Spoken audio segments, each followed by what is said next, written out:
قرآن مجید کے 14ویں پارے میں سورۃ النحل کی آیت نمبر 80 کے اندر گھر کہتے کس کو ہیں اس کو ڈیفائن کیا ہے۔ اللہ تبارک و تعالیٰ فرماتا ہے واللہ جعل لکم من بیوتکم سکنا، اللہ تبارک و تعالیٰ نے تمہارے لیے تمہارے گھروں کو سکون کا ذریعہ بنا دیا ہے، آرام کا ذریعہ بنا دیا، راحت کا ایک سبب بنا دیا ہے۔ واللہ جعل لکم من بیوتکم سکنا، تم دنیا میں جہاں بھی رہو، گھر سے باہر رہتے ہو، تجارت کرتے ہو، بزنس کرتے ہو، جب تم باہر سے ٹینشن لے کر کے، پریشانیاں لے کر کے، الجھنیں لے کر کے جب گھر میں آتے ہو تو تم گھر میں سکون محسوس کرتے ہو، تمہیں آرام مل جاتا ہے، اپنی بیوی کا چہرہ دیکھتے ہو، اپنے بچوں کو کھیلتے ہوئے دیکھتے، اپنے بچوں کی کلکاریاں دیکھتے ہو تو تمہارے دلوں میں سکون آ جاتا ہے۔ یہ گھر ہے وہ جگہ جہاں آپ کے لیے سکون کے سامان میسر ہوں، جہاں آپ کو تسکین ملے، جہاں آپ کو راحت کا احساس ہو، وہ گھر ہے۔ جہاں باپ کا احترام ہو، جہاں ماں کی محبتیں ہوں، جہاں بچوں کی کلکاریاں ہوں، وہ گھر ہے۔ صرف یہ دیواریں، یہ چھت، یہ سیمنٹ، یہ اینٹ سے جو بنی ہوئی جو ڈھانچہ، یہ گھر نہیں ہے۔ اللہ تبارک و تعالیٰ نے کتنی خوبصورت انداز سے اللہ تبارک و تعالیٰ نے اس بات کو بیان کیا ہے۔ اور میرے بھائیوں اور دوستو، جب ہم گھر کا تذکرہ کرتے ہیں تو گھر کے سکون کے لیے بیوی کا تذکرہ لازم آ جاتا ہے، کیونکہ گھر کی مالکن بیوی ہوتی ہے۔ اور اللہ تبارک و تعالیٰ نے بیوی کا تذکرہ بھی جب کیا تو وہاں بھی سکون کی بات کہی، اور اللہ نے فرمایا وَمِنْ آيَاتِهِ أَنْ خَلَقَ لَكُم مِّنْ أَنفُسِكُمْ أَزْوَاجًا لِتَسْكُنُوا إِلَيْهَا، یہ اللہ رب العالمین کی ایک بہت بڑی نشانی ہے۔ وَمِنْ آيَاتِهِ أَنْ خَلَقَ لَكُم، کہ اللہ تبارک و تعالیٰ نے تمہارے لیے پیدا کیا من انفسکم، تمہارے نفسوں سے، تمہاری جانوں سے، ازواجاً، تمہاری بیویاں۔ وَمِنْ آيَاتِهِ أَنْ خَلَقَ لَكُم مِّنْ أَنفُسِكُمْ أَزْوَاجًا لِتَسْكُنُوا إِلَيْهَا، تاکہ تم ان سے سکون حاصل کرو۔ وَجَعَلَ بَيْنَكُمْ مَوَدَّةً وَرَحْمَةً، اور اللہ تبارک و تعالیٰ نے تمہارے درمیان محبت، الفت، مودت اور رحمت رکھ دی ہے۔ یہ گھر ہے میرے بھائیوں اور دوستو۔ ایک حدیث کے اندر اللہ کے نبی جناب محمد رسول اللہ صلی اللہ علیہ وسلم نے یہ بیان کیا کہ اگر آپ کو گھر میں اطمینان و سکون ملتا ہے تو یہ دنیا جہان کی سب سے بڑی نعمت ہے۔ امام بخاری رحمت اللہ علیہ، یہ بہت مشہور و معروف یہ امام ہیں جنہوں نے بخاری شریف لکھی ہے۔ اور میرے بھائیوں اور دوستو، ان کی ایک اور کتاب ہے جس کتاب کا نام ہے الادب المفرد۔ اس کتاب کے اندر انہوں نے ایک حدیث لائی جس کے راوی حضرت سلمہ بن عبید اللہ بن محزن خاتمی رضی اللہ تعالیٰ عنہ ہیں۔ وہ کہتے ہیں کہ اللہ کے نبی جناب محمد رسول اللہ صلی اللہ علیہ وسلم نے فرمایا من اصبح منکم آمنا فی سربہ معافا فی جسدہ عنده قوت یومہ فکأنما حیزت لہ الدنیا، جس نے اپنے گھر میں امن و امان کے ساتھ، اطمینان و سکون کے ساتھ صبح کی، تم میں سے جس نے اپنے گھر میں اطمینان و سکون کے ساتھ، امن و امان کے ساتھ صبح کی، معافن فی جسدہ، اور اس کے جسم میں کسی قسم کی بیماری نہیں ہے، کسی قسم کا مرض نہیں ہے، اندہ قوت یومہ، اور اس کے پاس کیول ایک دن کے کھانے کا انتظام ہے۔ آگے اللہ کے نبی نے فرمایا فَكَأَنَّمَا حِيزَتْ لَهُ الدُّنْيَا، گویا کہ اس کو پوری دنیا سمیٹ کر کے، سمٹ کر کے مل گئی ہے۔ یہ گھر ہے۔ اسی طریقے سے اللہ کے نبی جناب محمد رسول اللہ صلی اللہ علیہ وسلم نے ایک اور حدیث کے اندر فرمایا کہ اگر اللہ نے آپ کو گھر جیسی دولت سے نوازا ہے، گھر جیسی نعمت آپ کو اگر میسر ہے تو آپ بڑے خوش نصیب ہیں، آپ بڑے ذہن نصیب ہیں۔ آپ اللہ کا شکر ادا کریں کہ آپ کو سر چھپانے کے لیے چھت میسر ہے، چھت ملی ہوئی ہے۔ اللہ کے رسول نے فرمایا اربع من السعادہ، چار چیزیں خوش بختی کے ذمے میں آتی ہیں، یا چار چیزیں اگر کسی کو ملی ہوئی ہیں تو یقیناً بہت ہی خوش نصیب انسان ہے، وہ ذہن نصیب انسان ہے، وہ خوش بخت ہے۔ اللہ کے نبی صلی اللہ علیہ وسلم نے آگے فرمایا المرأۃ الصالحہ، اگر اللہ نے آپ کو نیک بیوی سے نوازا ہے، اگر آپ کی لائف پارٹنر، اگر آپ کی رفیقہ حیات، اگر آپ کی بیوی نیک ہے، صالح ہے، باحیا ہے، باادب ہے، تو آپ اللہ کا شکر ادا کریں، آپ کو ایک بہت بڑی دولت ملی ہوئی ہے۔ آگے اللہ کے نبی نے فرمایا المسکن الواسع، اور دوسری چیز ہے کشادہ گھر۔ اگر اللہ نے آپ کو گھر سے نوازا ہے، اگر اللہ نے آپ کو گھر جیسی دولت عطا کی ہے، تو آپ اللہ کا شکر ادا کریں اور آپ اپنے آپ کو خوش نصیب سمجھیں۔ آگے پھر اللہ کے نبی نے فرمایا الجار الصالح، اگر آپ کا پڑوسی جہاں پر آپ رہتے ہیں، آپ کا پڑوسی اگر نیک ہے، اگر اس کی طرف سے آپ کو کسی قسم کی تکلیف نہیں ملتی، اگر آپ کو اس کی طرف سے کسی قسم کی شکایت نہیں ہے، کوئی شکوہ نہیں ہے، تو آپ اللہ کا شکر ادا کریں۔ آپ بڑے خوش نصیب ہیں کہ اتنا اچھا آپ کو پڑوسی ملا، اتنا اچھا آپ کو نیبر ملا ہے۔ آگے اللہ کے نبی نے فرمایا المرکب الحنی، اور اگر آپ کے پاس آرام دہ سواری ہے، اگر آپ کہیں جاتے ہیں اس کے لیے آپ کے پاس سواری میسر ہے، تو آپ اللہ کا شکر ادا کریں۔ یہ چار چیزیں ہیں، اگر یہ چار چیزیں آپ کے پاس ہیں تو آپ اپنے آپ کو خوش نصیب سمجھیے۔ اگر آپ کو نیک بیوی ملی ہوئی ہے، اگر آپ کو کوشادہ گھر ملا ہوا ہے، اگر آپ کا پڑوسی اچھا ہے، آپ کو تکلیف نہیں دیتا ہے، اور اگر آپ کو آرام دہ اور آپ کو آرام دہ اگر سواری ملی ہوئی ہے، تو اللہ کا شکر ادا کریں۔ میرے بھائیو اور دوستو، گھر ایک انسان کی عزت کے لیے ایک محفوظ قلعہ کی حیثیت رکھتا ہے۔ گھر ایک محفوظ قلعہ ہے، اسی لیے اللہ تبارک و تعالیٰ نے عورتوں سے مخاطب کرتے ہوئے فرمایا وَقَرْنَ فِي بُيُوتِكُنَّ وَلَا تَبَرَّجْنَ تَبَرُّجَ الْجَاهِلِيَّةِ الْأُولَىٰ، اے اسلام کی بیٹیوں، تم اپنے گھروں میں ٹکی رہو، اپنے گھروں میں رہو۔ وَقَرْنَ فِي بُيُوتِكُنَّ وَلَا تَبَرَّجْنَ تَبَرُّجَ الْجَاهِلِيَّةِ الْأُولَىٰ، جس طریقے سے زمانہ جاہلیت میں عورتیں بن سور کر کے نکلتی تھی، اس طریقے سے تم اپنے گھروں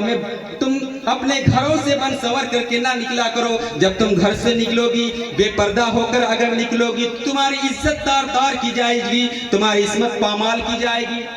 اللہ تبارک و تعالیٰ نے فرمایا وَقَرْنَ فِي بُيُوتِكُنَّ وَلَا تَبَرَّجْنَ تَبَرُّجَ الْجَاهِلِيَّةِ الْأُولَىٰ۔ میرے بھائیو اور دوستو،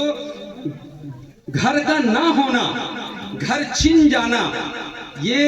ایک ذلت و رسوائی ہے، ذلت و رسوائی کا ایک سبب ہے، اور بسا اوقات یہ ایک عذاب بن جاتا ہے۔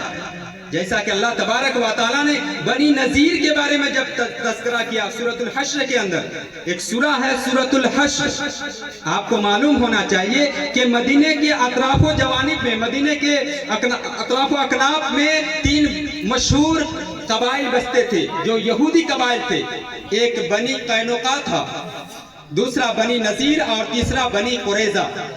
ان لوگوں کی عہد شکنی کی وجہ سے ان لوگوں نے نبی کریم صلی اللہ علیہ وسلم سے میثاق مدینہ کیا تھا، ان لوگوں نے عہد کیا تھا،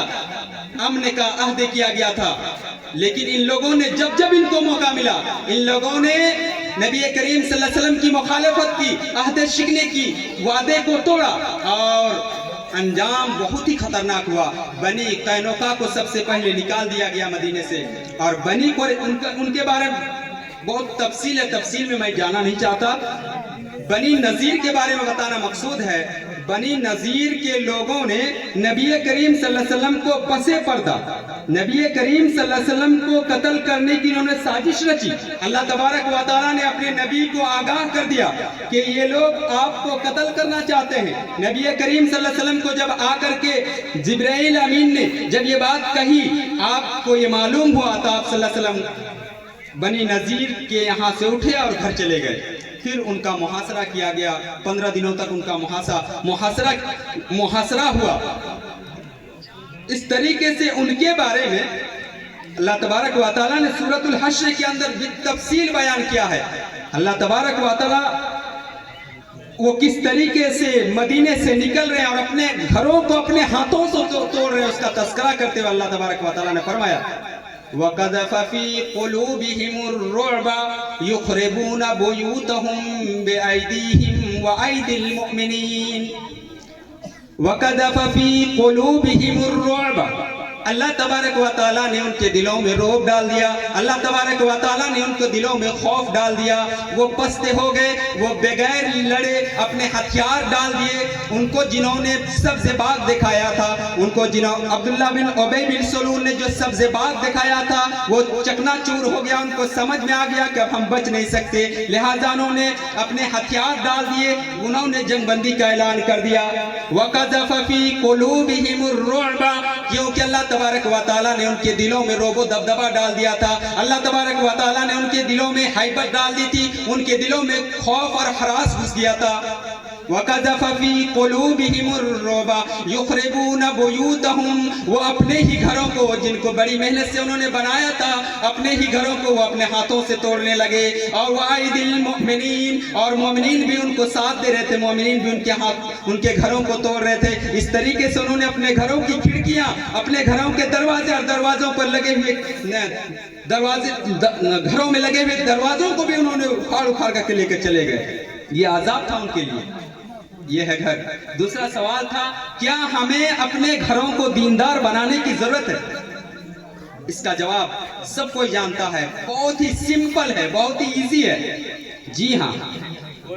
بغیر اپنے گھروں کو بغیر دیندار بنائے کوئی چارہ کار نہیں ہے، کیونکہ دیندار کے بغیر نہ ہماری دنیا سنور سکتی ہے نہ آخرت سنور سکتی ہے۔ اسی لیے اللہ تبارک و تعالیٰ نے فرمایا، یا ایھا الذین آمنوا اتقوا اللہ، اے لوگو، یا ایھا الذین آمنوا اتقوا اللہ، اے ایمان والو اللہ سے ڈرو، ولا تموتن الا وانتم مسلمون، اور تمہیں اس وقت تک موت نہ آئے، ولا تموتن الا وانتم مسلمون، یہاں تک کہ تم مسلمان نہ ہو جاؤ، یعنی تمہارے دلوں میں اسلام رہتے ہوئے تم اس دنیا سے جانا۔ دیندار بنانا اپنے گھروں کو، یہ سب سے اہم اور بہت ہی امپورٹنٹ چیز ہے،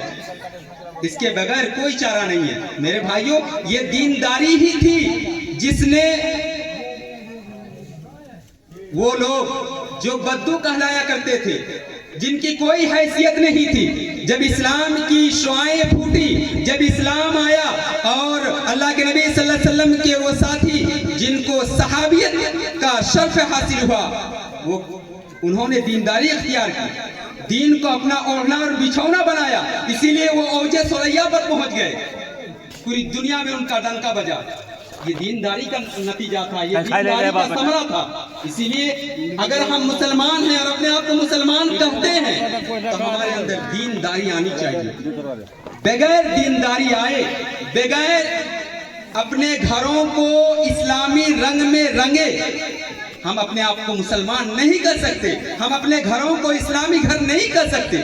میرے بھائی اور دوستو، تیسرا سوال یہ کہ ہم اپنے گھروں کو دیندار کیسے بنائیں؟ تو اپنے گھروں کو دیندار بنانے کے لیے اپنے آپ جو رفیقہ حیات کا اختیار کر رہے ہیں، جس کو آپ اپنی لائف پارٹنر بنانے جا رہے ہیں، اس کا دیندار ہونا ضروری ہے۔ اسی لیے اللہ کے نبی جناب محمد رسول اللہ صلی اللہ علیہ وسلم نے فرمایا، تنکح المرأة لأربع، لمالها ولحسبها ولجمالها ولدینها فاظفر بذات الدین۔ عمومی طور پر کسی بھی لڑکی کی شادی 4 چیزوں کی بنیاد پر ہوتی ہے۔ جب کسی کو پیغام نکاح دیا جاتا ہے تو عمومی طور پر لوگ 4 چیزیں دیکھتے ہیں۔ تنکح المرأة لأربع لمالها، سب سے پہلے انسان کی نظر اس کی مالداری پر جاتی ہے، پراپرٹی پر جاتی ہے، بینک بیلنس پر جاتا ہے، لمالها ولحسبها۔ اور کچھ لوگ ایسے ہوتے ہیں جو حسب و نسب کو دیکھتے ہیں، خاندان کو فوقیت دیتے ہیں، وَلِجَمَالِهَا، اور کچھ لوگ خوبصورتی کے دیوانے ہوتے ہیں، حسن و جمال کے پیچھے بھاگتے ہیں، وَلِدِينِهَا، البتہ میری امت کی یہ پہچان ہے، میری امت کی یہ شان اور نشانی ہے کہ وہ دینداری کا انتخاب کرتے ہیں۔ فَاظْفَرْ بِذَاتِ الدِّينِ۔ آگے اللہ کے نبی نے فرمایا اے لوگو دیندار لڑکی سے شادی کر کے اپنے آپ کو کامیاب بنا لو، کیونکہ اگر تم نے بے دین لڑکی سے شادی کی تو تمہارا گھر بھی بے دین ہو جائے گا۔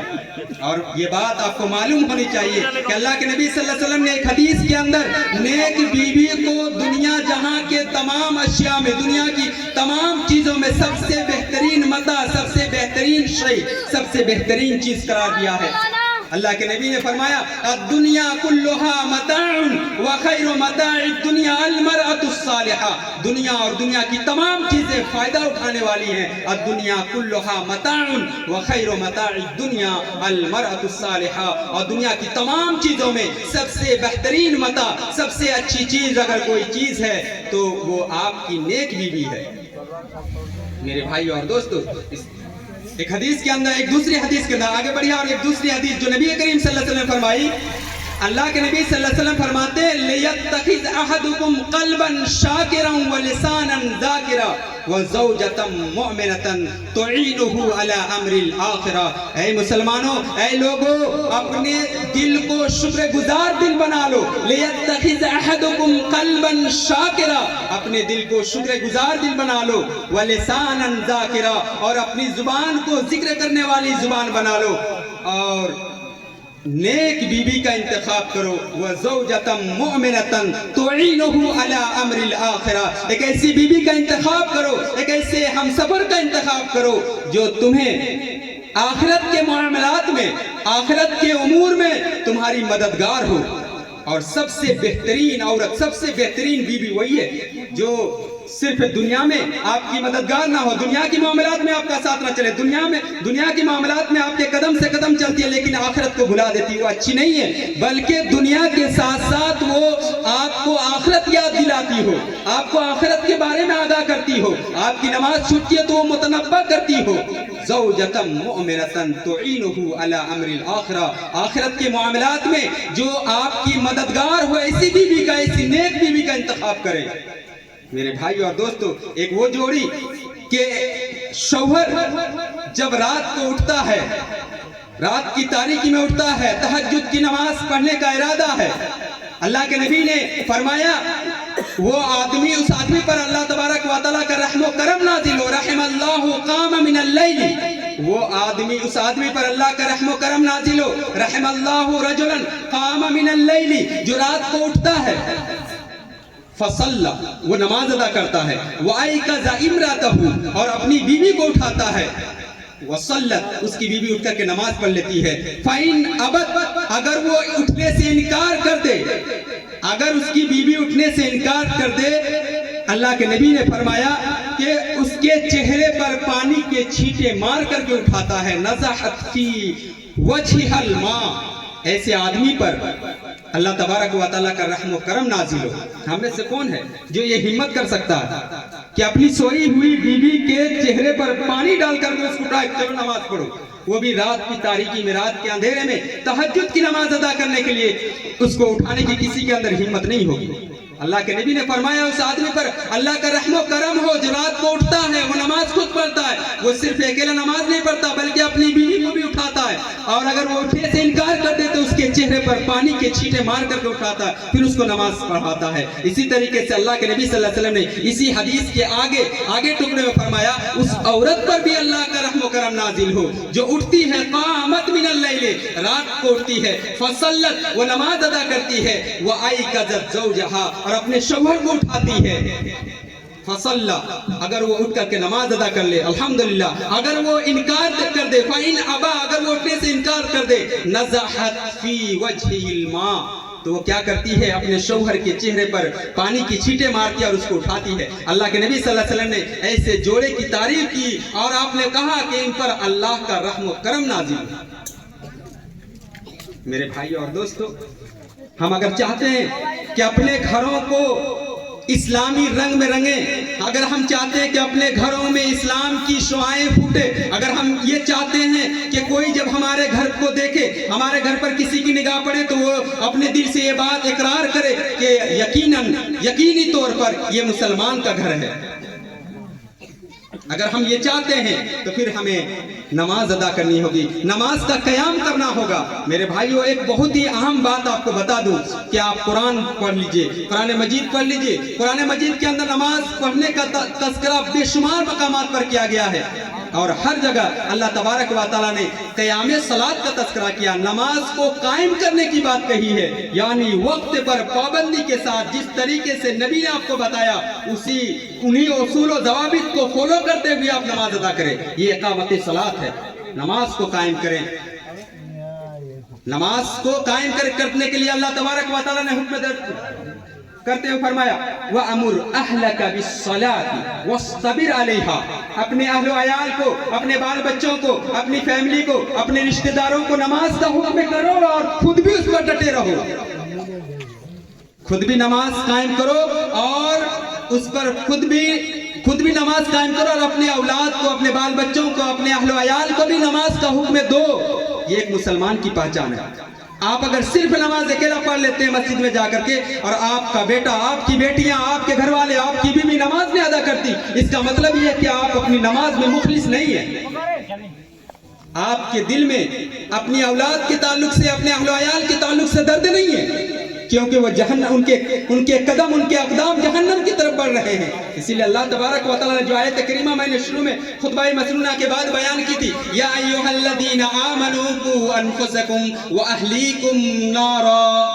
صرف اپنے آپ کو جہنم سے نہیں بچانا بلکہ اپنے اہل و عیال کو بھی جہنم کی آگ سے بچانا ہے۔ جس طریقے سے آپ کو اپنے آپ کو جہنم کی آگ سے بچانے کی فکر ہے، اتنی ہی فکر آپ کو اپنی اولاد کے تعلق سے، اپنی بیوی کے تعلق سے، اپنے ماں باپ کے تعلق سے، اپنی فیملی کے تعلق سے، اپنے رشتہ داروں کے تعلق سے بھی اتنی ہی فکر ہونی چاہیے۔ اگر فکر نہیں ہے تو اس کا مطلب یہ ہے کہ آپ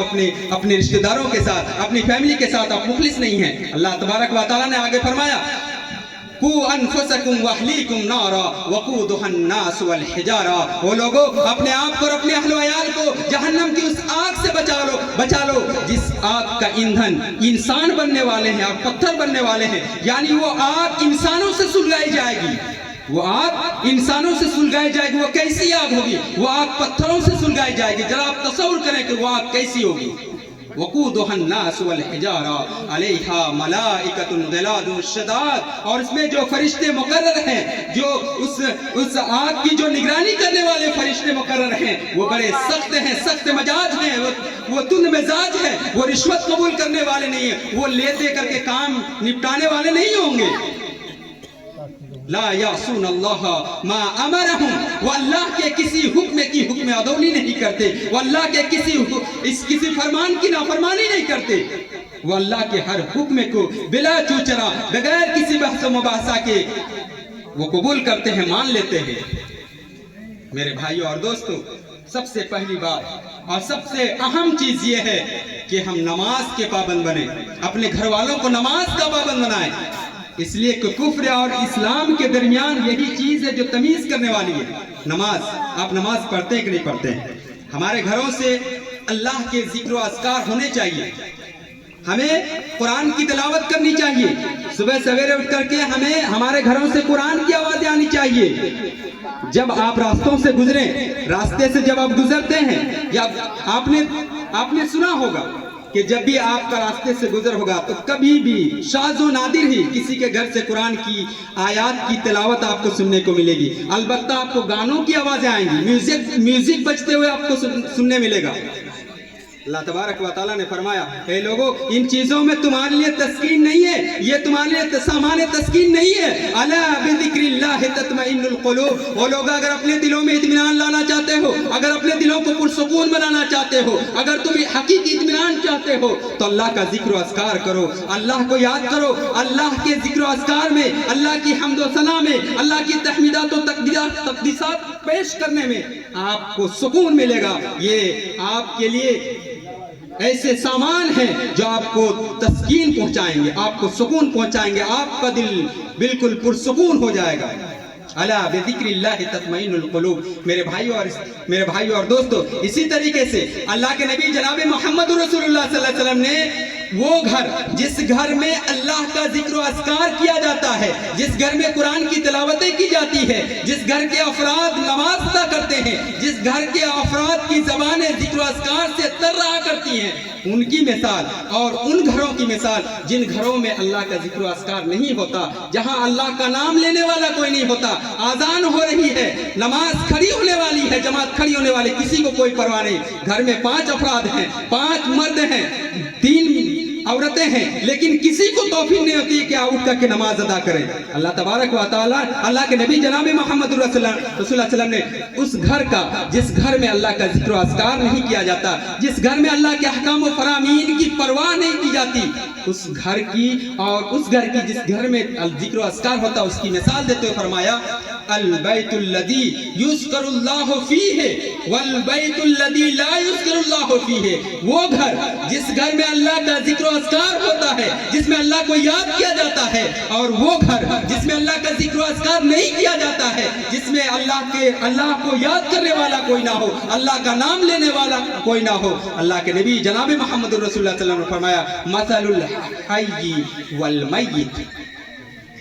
مثل الحی والمیت، جس گھر میں اللہ کا ذکر و اذکار کیا جاتا وہ زندہ گھر ہے، اور جس میں اللہ کا ذکر و اذکار مفقود ہے، جس گھر میں اللہ کا ذکر و اذکار نہیں کیا جاتا وہ مردار ہے۔ کتنی جامع مثال آپ صلی اللہ علیہ وسلم نے دی ہے۔ وہ گھر جس میں اللہ کا ذکر و اذکار ہوتا ہے، وہ گھر اللہ کی نگاہ میں، رسول کی نگاہ میں وہ زندہ ہے، اور وہ گھر جس میں اللہ کا ذکر و اذکار نہیں ہوتا وہ گھر مردہ ہے۔ میں انہی چند باتوں کے ساتھ، اس دعا کے ساتھ کہ اللہ تو ہمیں ایک ایسا دل اپنے اندر بنانے کی توفیق دے کہ ہم حساس بن جائیں، چیزوں کے تعلق سے ہم حساس بنے، سینسٹیو بنے، اور اپنے آپ کو غور کریں کہ ہم مسلمان ہیں تو کیوں ہیں، اور کیا جو رویہ ہم اختیار کیے ہیں، جو طرز زندگی ہم نے اپنایا ہوا ہے، جس لئے کے ساتھ ہم بہے چلے جا رہے ہیں، جو طرز زندگی ہم نے اختیار کی ہے، کیا یہ مسلمان کہلانے کے لائق ہے؟ اور کیا جو ہم اعمال کر رہے ہیں، جس طریقے سے ہماری صبح و شام گزر رہی ہے، جس طریقے سے ہمارے دن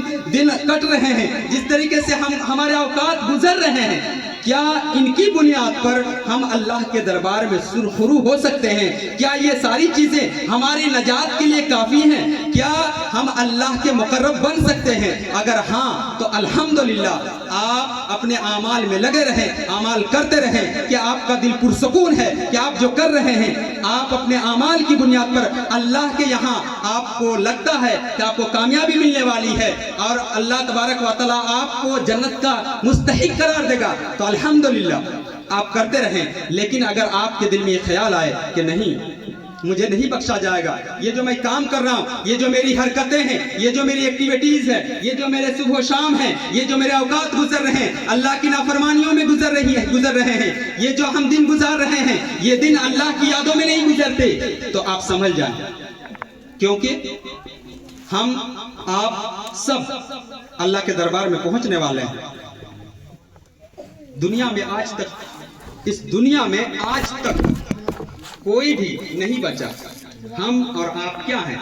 جب نبی کریم صلی اللہ علیہ وسلم کو یہ دنیا چھوڑ کے جانا پڑا تو ہما شما کی کیا بات ہے، ہمارے اور آپ کی کیا اوقات ہے؟ دنیا میں بڑے بڑے لوگ آئے، ہنجار بھی آئے، بڑے اتقیاء اور نیکوکار لوگ بھی آئے، برے لوگ بھی آئے اور اچھے لوگ بھی آئے۔ نہ اچھے لوگ دنیا میں رہے اور نہ ہی برے لوگ دنیا میں رہے، ہم سب کو جانا ہے، یہی اس دنیا کی ریت ہے، یہی رواج ہے۔ میں آخر میں اللہ تعالیٰ سے دعا کرتا ہوں کہ اللہ جب تک ہم دنیا میں رہیں ایمان کے ساتھ، اسلام کے ساتھ، اسلام اور ایمان کے اراکین اور اس کے احکام اور ان کے جو لوازمات ہیں، جو اراکین ہیں، ان پر ہم عمل کرتے ہیں، جو احکامات ہم پر عائد کیے گئے ہیں، جس کے ہم مکلف بنائے گئے ہیں، ہم ان کو بجا لاتے رہیں۔ جب ہمارا خاتمہ ہو تو خاتمہ بالخیر ہو۔ وما علینا الا البلاغ۔ السلام علیکم ورحمۃ اللہ وبرکاتہ۔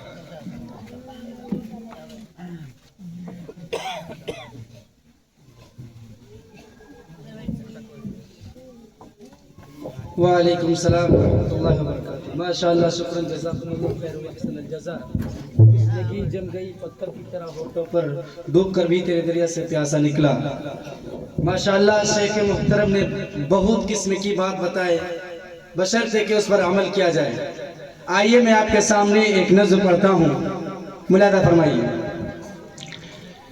دل درد سے افسردہ، دل درد سے افسردہ، آنکھیں شکیبانہ، دل درد سے افسردہ، دل درد سے افسردہ، آنکھیں شکیبانہ، علماء کی جدائی سے، علماء کی جدائی سے، ویران خانہ، دل درد سے افسردہ، سوچا بھی نہیں تھا کچھ ایسا بھی کبھی ہوگا، سوچا بھی نہیں تھا کچھ ایسا بھی کبھی ہوگا، درویشوں کا گلشن سے، درویشوں کا گلشن سے، لمحے میں چلے جانا، علماء کی جدائی سے، علماء کے اٹھنے سے حیران ہے جہاں والے، پرواہ نہیں لیکن، پرواہ نہیں لیکن، انداز ہے بیگانہ، پرواہ نہیں لیکن،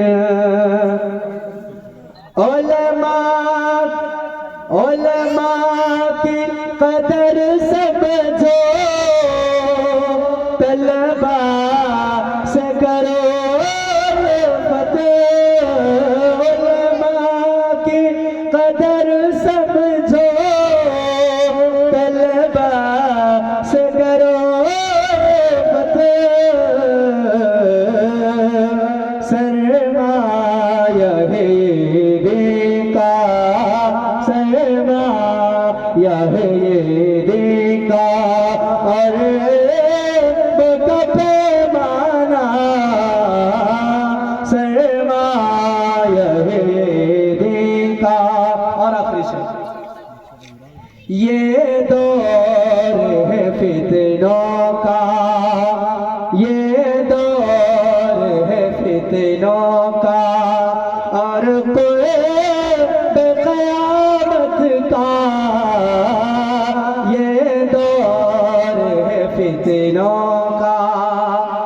یہ دور ہے فتنوں کا، اور قرب قیامت کا، اس دور میں ہو ایسے، اس دور میں ہو ایسے، فتنوں سے ہے ٹکرانا، اس دور میں ہو ایسے، فتنوں سے ہے ٹکرانا، علماء کی قدر سمجھو، علماء کی قدر سمجھو، طلبا سے کرو فتح، دل درد سے افسردہ، دل درد سے افسردہ، آنکھیں شکیبانہ، علماء کی جدائی سے اور ماں کی جدائی سے میرا نہم خانہ دل درد سے افسردہ